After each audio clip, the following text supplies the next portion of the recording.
On a quiet morning in Houston, 5 children never woke up.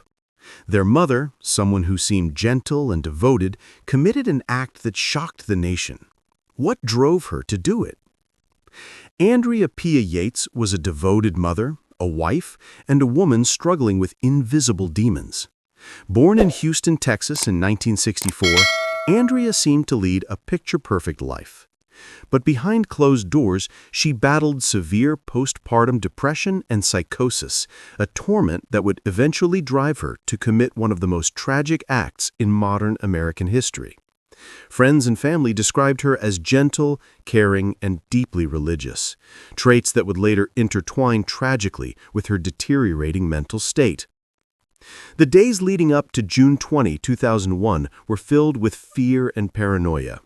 Andrea had been hospitalized multiple times between 1999 and 2001, suffering from suicidal thoughts and psychotic episodes. She had stopped taking her antipsychotic medication shortly before the incident, convinced that she needed to save her children from what she believed was certain damnation. On that fateful morning, Andrea Yates carried out a chilling act that stunned the nation. One by one, she drowned her 5 children in the bathtub of their Houston home. Noah, 7, John, 5, Paul, 3, Luke, 2, and little Mary, only 6 months old. Each child's life was snuffed out under her hand, a horrifying convergence of love and psychosis. When police arrived, Andrea Yates confessed immediately, insisting she had acted to protect them from eternal suffering. She told investigators, "I couldn't let them go to hell," her voice calm and unwavering.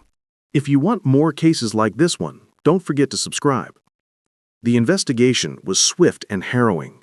Officers were confronted with the grim reality of the scene: 5 lifeless children, water-streaked tiles, and a mother consumed by a delusional conviction. Evidence from her medical history, including previous hospitalizations and medication non-compliance, played a central role in the case. Prosecutors sought the death penalty, painting a portrait of cold-blooded murder, while defense attorneys argued that Andrea's severe mental illness left her incapable of understanding the nature of her actions. In 2002, Andrea Yates was convicted of capital murder and sentenced to life in prison with parole eligibility after 40 years. But the legal story did not end there. In 2005, her conviction was overturned when it was revealed that key testimony from prosecution psychiatrist Dr. Park Dietz had been misleading. The retrial in 2006 ended in a verdict of not guilty by reason of insanity, sending Andrea to a state mental hospital instead of a prison cell. The impact of Andrea Yates's case was profound. It forced a national conversation about postpartum psychosis, the limits of the insanity defense, and the responsibilities of both medical professionals and families in protecting those suffering from severe mental illness. Her story remains a cautionary tale about the dangers of untreated psychosis and the fragile boundary between devotion and delusion. The tragedy of that Houston bathtub still echoes today, a chilling reminder that the mind can sometimes betray the heart in the most unimaginable ways.